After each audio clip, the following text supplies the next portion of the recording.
Hi, I'm Morgan. I'm Harrison. This is Morgan Please. We are a budget travel vlog. We do budget travel videos all over the world. We recently came back from our first time doing long-term travel. We were abroad for 6 months, and coming back, we kind of had some reverse culture shock. Culture shock is just when you go to a different culture. And they shock you. They go... Culture shock is really self-explanatory. It's just when you go to a different place and the culture is different and it shocks you. So when you come back to your home country, sometimes you can have the reverse. You forget about things or you've been used to a different environment and you have reverse culture shock where your own home environment kind of shocks you coming back to it. So that definitely happened to us after being in Europe and the Balkans for so long. Probably our title is going to be something like Europe to America, a reverse culture shock. And I'm not trying to generalize all of Europe or all of America. So just quick disclaimer, obviously this is our own personal experience. So we went to Germany, Austria, Slovenia, Croatia, Bosnia, England. I think that's it. We were mostly in Germany, England, and Croatia. Those were like the big three that we were in for the longest amount of time. So I guess we're mostly drawing on those experiences. Each country is very different. Each state is very different. Each region, no matter where you are, is a little bit different. This is a general video. No, not everybody's the same. We know that. I don't want to hear it, okay? So I want to hear it. I want to hear your opinion in the comments down below. Oh, also subscribe while you're out there. Yeah, let's just get into it. So, coming back from Europe for 6 months, what were some things that stood out to us and were kind of reverse culture shocky? I would say right away we had some. Coming back to the airport in Boston. We get off the plane, and the plane's just having trouble with our luggage. So basically, everyone in the plane's just waiting for their luggage, and half hour goes by, an hour goes by, 2 hours go by. People are getting frustrated. And they said over the intercom, it was something along the lines like, we're working on getting your packages and they'll be coming out soon. We had this guy, this Bostonian accented man, let us know we were back in America by going, fuck you, we want our bags. And it was just like the most glorifying American moment. I don't know what more American could have introduced us to be back home. Nowhere in Europe would somebody ever scream that, no matter how long they were waiting. So that was kind of a lighthearted example, but I do want to touch upon the airport and the people who worked there and kind of how that affects the general scope of America and what it kind of says about it, I guess, if you want to get that deep. But I noticed that in all the airports in Europe, and we've been to quite a few, the people there were very professional, took a lot of pride in their jobs, and it wasn't really like that in America. They didn't really know any questions, any answers we had. They didn't really know any answers to any questions we had, and the things that were there were kind of not working well, like the machines were kind of half broken, and I'm not trying to criticize the workers because I think this disparity between quality of work, the difference in quality of life is my assumption. It's very different. You work in England, you can be a manager of a Tesco and have a really nice house and have a family with just one income. You work in an airport and you probably don't have enough for your family with your one income. It's just how the life is set up here. So I think a lot of people are apathetic. And I do want to say that, of course, this is not all airports in America. And people do take pride in their work. And I'm not trying to bash employees of the airport. That's not the point of this. I'm just saying that there's less incentive, there's less goodness in the job, if that makes sense. If you are really mad at me for saying that, definitely comment your opinion below. Again, this is just our specific experience. And just so we know this specifically, okay, it's not everywhere. I'm actually talking about everyone everywhere. Everyone everywhere works at an airport and they're angry, alright? No exceptions. Morgan, why are you so angry and at an airport? Unbelievable. So, it's kind of touching on maybe the difference in quality of life leads us into our next point of the difference in quality of life. Let's talk about healthcare. Everyone's favorite topic, with that and some politics and religion while we're at it. No, right? But yeah, I had like a medical emergency. Yeah, I had to get rushed to the nowhere because it was just the flu. I had the flu. I thought it might have been Lyme disease because in Lyme disease, for those who don't know, it's like a disease you get. Basically, it's around the New England area of the U.S. is really where the only place you can get it, and you get it from tick bites. There's several types, but the type I got was arthritis, and when you get the flu, it kind of flares up your Lyme disease. So when I was getting the flu in England, which I hadn't had in years and years, my joints were killing me. Like, it just hurt so badly, and I'm like, crap. Like, I think my Lyme disease is, like, coming back, and it can be, like, very dangerous. I couldn't walk with my Lyme disease because my knee was so swollen, and just terrible thing. To get to the point, we went to a doctor that was recommended by the people people we were watching a house for, and we went there, and I went in, and I wrote the papers, where I was from, I live in the US and all this, and I had asked the lady at the reception, like, I'm so nervous about the cost. I've had bad experiences with hospitals here with the cost, which we'll talk about after, but for this one I asked the lady behind the reception, you know, how much is this going to cost me, because I'm contemplating it's not worth it for me to go to the doctor, and the lady looked at me like I had 10,000 heads. It's not going to cost you anything, like, you're just going to see the doctor. And for Americans, that's super bizarre. I just went to my doctor last week so he could see how certain medication was going for me, and he just asked me a few questions. He said, okay, that's it, see you later. And then I got a bill in the mail for $70 for him to do that. It's just the standard here. That's just what happens. I've had even worse experiences when I cut my finger and they used $15 glue from my pharmacy down the road, and they charged me $2,000 for it, and I'm not exaggerating. Like, that's literally what they sent me for a bill, and it's scary. Like, you have to choose, like, am I going to try and get better, or am I going to hope for the best and save my money? Because that's what it kind of comes down to here. And to come back here and have that fear come back is the worst type of culture shock you can get. Like, it's just, it doesn't feel like home. It feels like I'm in some like bad country. Honestly, it's not going to provide for me, when some other country that they knew I was a foreigner to said, why would we charge you for that? Like, we have universal healthcare. That doesn't, not this. It's the difference, because to them healthcare is a right. Right, a exactly. Right. And it's like, it sucks to come back here and to hear the arguments of people and being like, you got these long wait times and all this. I waited 20 minutes for the doctor without setting up an appointment. Like, I don't know what these people are getting on about. Anyway, we're getting too political. What's the next culture shock thing? How about this one? Compliments in public. Americans are very outgoing, generally, and they talk to people who are just standing by them. Something that I've specifically noticed is that in America, people will compliment you, and it's not weird, and it's really nice. I love that about America. It's awesome. I do that all the time. Like, I love your skirt, your top is so cute, where'd you get your nails done, all this stuff. And then if you do that in Europe, they're gonna be a little weirded out. They're definitely. Like, what does this lady want from me? They're like, no, I don't want to buy what you're selling. Yeah, so that's a nice thing. I like that about America. I like that you can be open to people. I like the openness of you can just talk to anybody and it'll be fine. You can do lots of small talk if you want that. People are generally much more talkative to strangers, smiling, friendly, very friendly. I like that about America. And I've noticed that some people find, actually, people we've talked to abroad, people we've house sat for, find Americans very fake. I don't actually think it's fake. I think we are just friendly and outspoken, and we want to have this nice, friendly way about us. I don't think it generally is fake at all, actually. That's another little reverse culture shock, is coming back to all the compliments. It's really nice.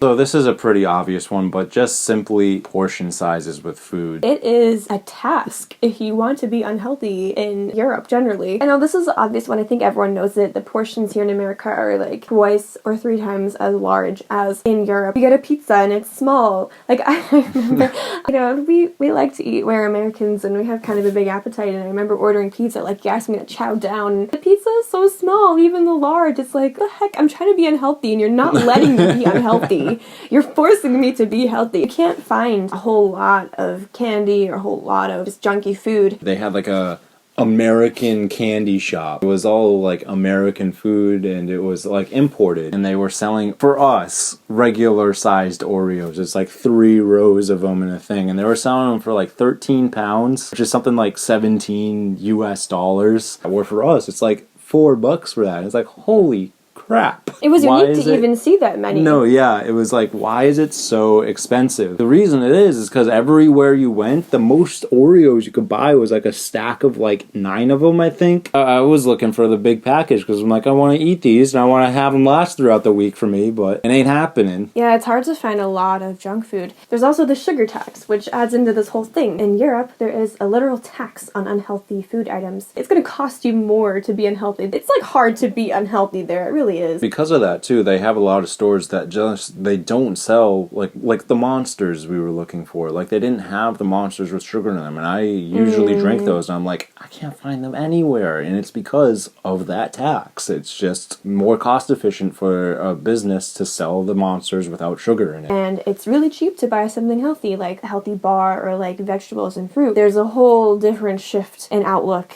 on eating, for sure. So the next thing that we had reverse culture shock with was convenience of Europe. The public transportation with Europe versus the US is night and day. The US does have public transportation, but it is not nearly as accessible as it is in Europe. In Europe, we traveled without a car the entire 6 months. If you were to do that in the US, it'd be so hard. Like, I don't know how people could travel like that. Like in our local town, I know that we have a bus that goes through it. It only comes once or twice a day. That's it. So like if you wanted to go somewhere, you got to catch that bus. You got to catch that exact bus back. And it's not just that it goes through once a day. There's only one bus stop for it, right, which is a 2-hour walk to get there from our house. Right, exactly. It's not feasible. Nothing like Europe.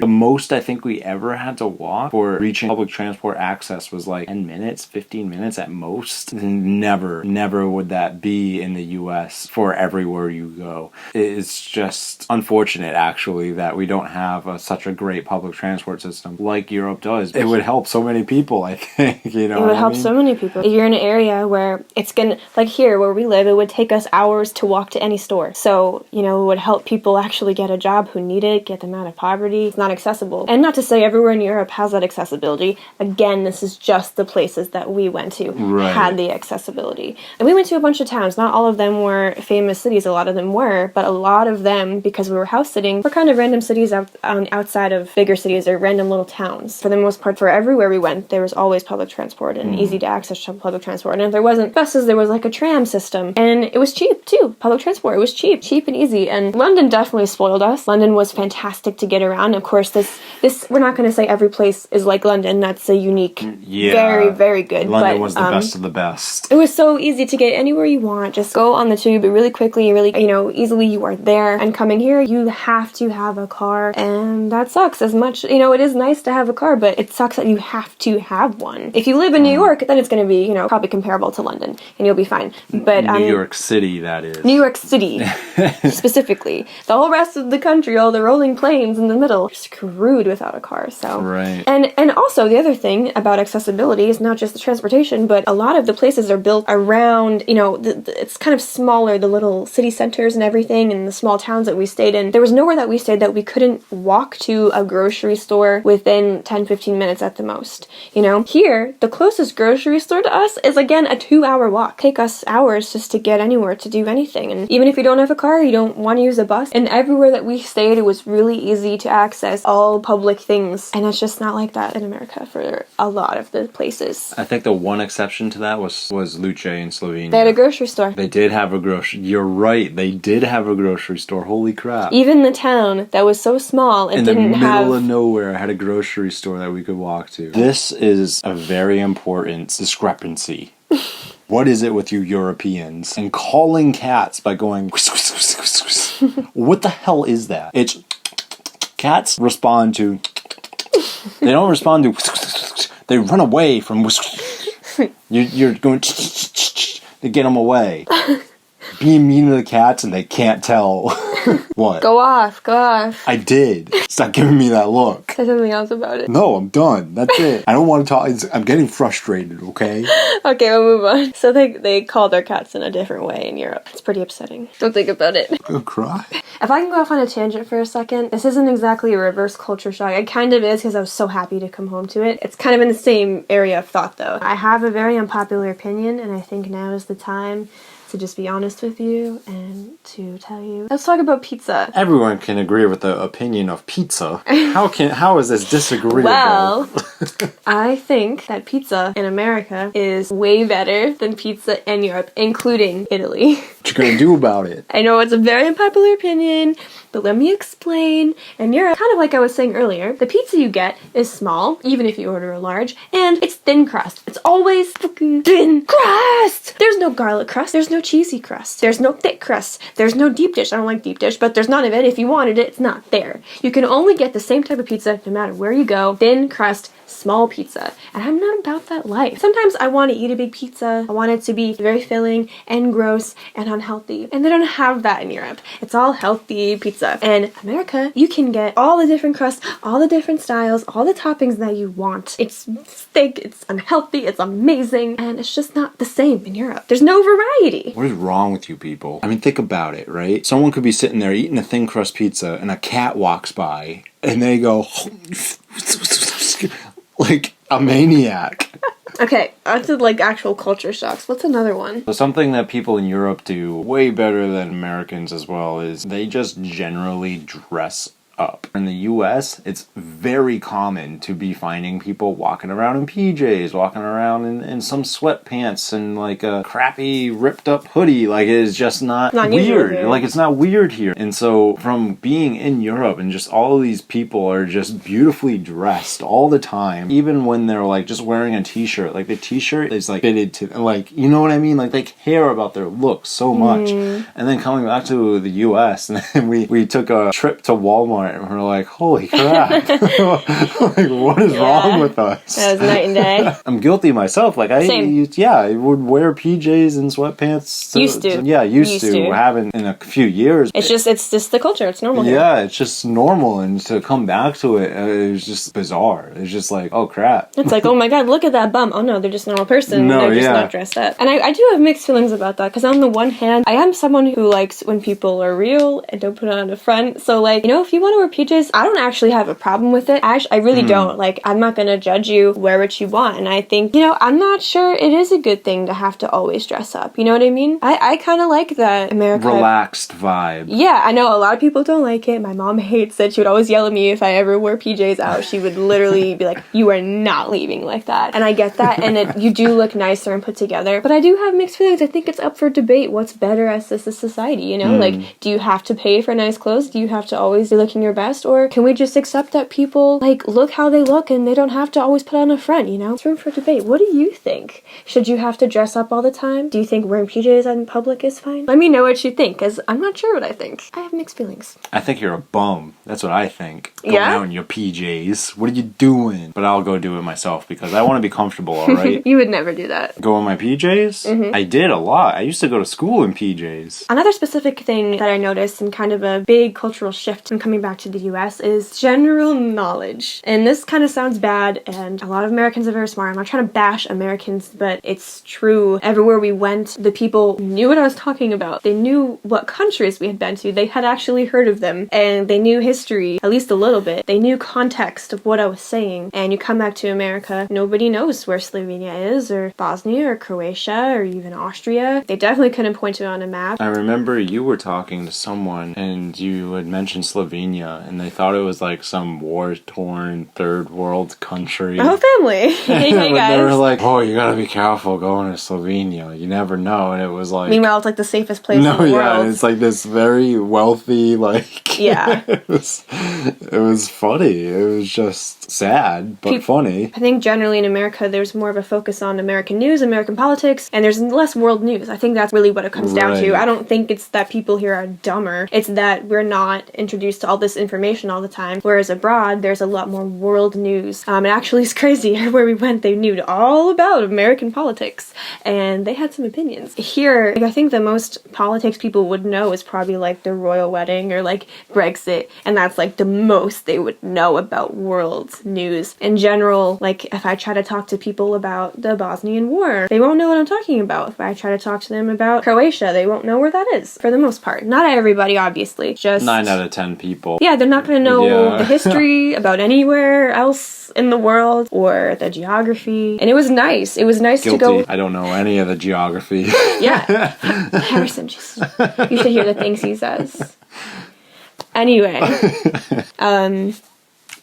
I've been there, but I can't point to it on a map. Harrison's one of these people. He doesn't know these countries, anything about them, any history. Right here. We're not taught it. Like, we're just not. It's not considered important for some reason to know these things. And like, you are aware of world news. You're just not aware of every single country. But it was nice to go abroad and to talk about a country or certain parts of history, and they actually know what I'm talking about. So that's one little culture shock. So the next thing is how environmentally friendly Europe is in comparison to the US. So in the US, we do have windmills, we do have recycling, we have solar panels, but not nearly to the level that Germany has them. Germany has, like, when we were riding on the train, it was just fields and fields of windmills, solar panels, and their recycling is, they recycle so much. Like, it's crazy. And it's another level of recycling. Right, everything has a separate recycling bin. It all gets recycled. It's very easy to recycle. And in the public parks, it's not just a trash can, it's a whole bunch of recycling bins. No, yeah, and that's something in the US parks, there is no recycling option. Like, in a lot of areas, maybe more so today, I don't really I've never seen, maybe once or twice. Yeah, but it's very uncommon from what we've experienced that there's any recycling in a park or anything like that. A public area. Right. Yeah. For there to always be that option to recycle, it's like, that's awesome. Like,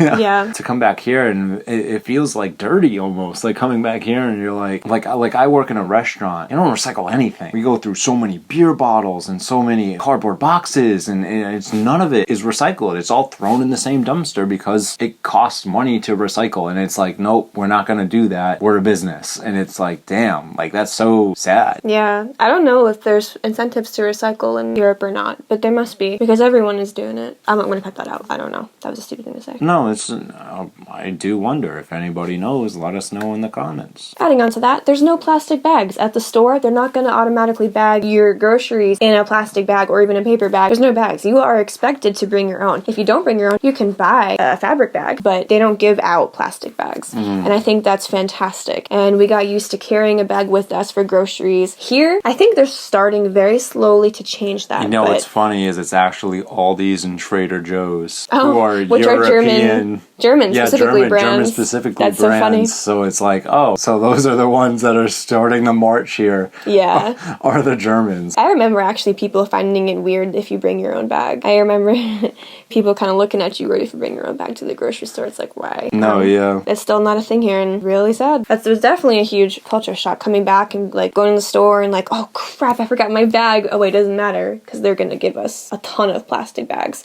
And everybody in everyone's house, everyone kind of hoards plastic bags. You go to the grocery store, you get so many. It's very common to have a whole ton of them in your house and it's just so excessive and we don't even reuse them. They're just sitting there until they get thrown out one day, well, you know? We reuse them. We use them for like the cat litter. We do, but the amount that we have of them, there's a ton going to waste. There's like one cat litter trash bag to 10 bags that just aren't being used. So that's another big thing is environment. They care about it there and here. There's not much of an effort to do anything. Well, people here don't some politicians don't believe in global warming, so that's plastic bags, you know, who cares? Anyway, we're really getting into this one.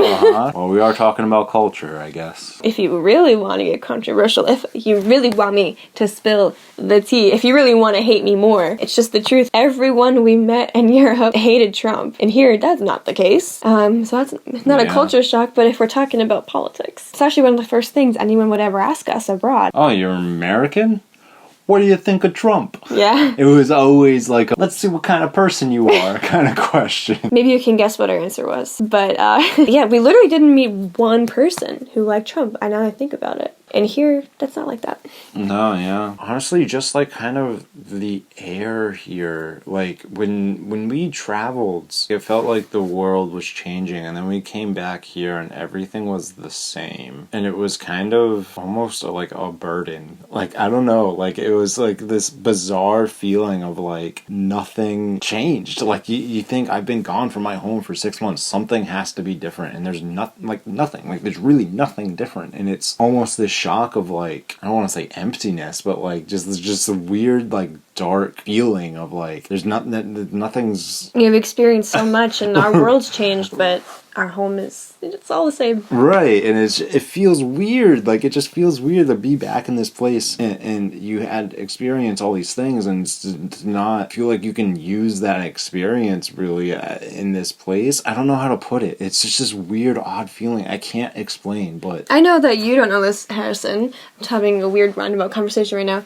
I know you don't know this, but I've watched a lot of videos like this, reverse culture shock, and that's a common thing that people say. We didn't discuss these before filming this, so I'm hearing his for the first time. But this is a common thing that people often experience, that you've changed so much and you come home and everything is the same and it sticks out as odd. So it's funny that you say that. Huh. Yeah.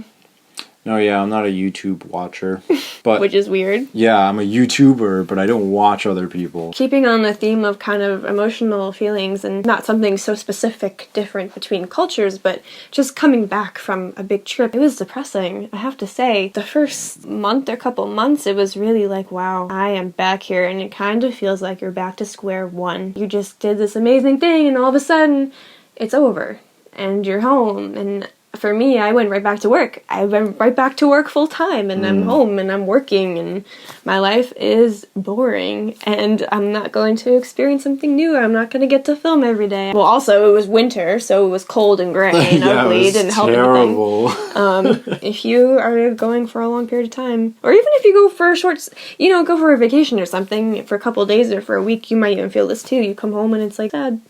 That's pretty common. And it's that bad feeling. It's like, I don't know if anyone has this feeling too, but like when I play a video game and I beat the game and I'm like, oh, I'm sad that it's over. I enjoyed the game so much, but I wish I could experience more of it, but there's no more to experience because it's over. People have the same feeling when they're reading books, watching a movie series, and it's like, it's a similar feeling to that. Like, I've experienced this thing and I love this adventure, but there's no more. Yeah. It's like... You're watching Game of Thrones and then you watch season 8, everything just goes downhill. Well, no, because that means you had a bad adventure, Morgan. I know. I just want to talk about Game of Thrones. I just want to say, I know this kind of came out a little bit anti-American, but we're not at all. We love this country, we love our home, we love America, we love the people here. That's not the point I'm getting at. It's just, true things that were kind of abrasive to come back to and like, oh yeah, this is how it is here. It's great to come home, it's nice to see all the friendly people, the Bostonians yelling obscenities in the airport. I kind of like it, I like how crazy. The nice gruffness. Yeah. I like it. I like how real a lot of Americans are. I really enjoy that. But I hope you enjoyed that little perspective. If you haven't already, please hit subscribe. We're going to be traveling again really, really soon all over the world. So please hit subscribe. Thank you for watching, and let me know if you have ever had any of these situations happen to you. Have you ever gone somewhere else and had culture shock, or come back and had reverse culture shock, or what are things that you noticed that I didn't mention, or if you're mad at some of the things I said, please, debate me, it's fine, or call me whatever you want in the comments. Just put in the comments, no matter what, it'll help us either way. So, again, thank you for watching. Bye! See ya!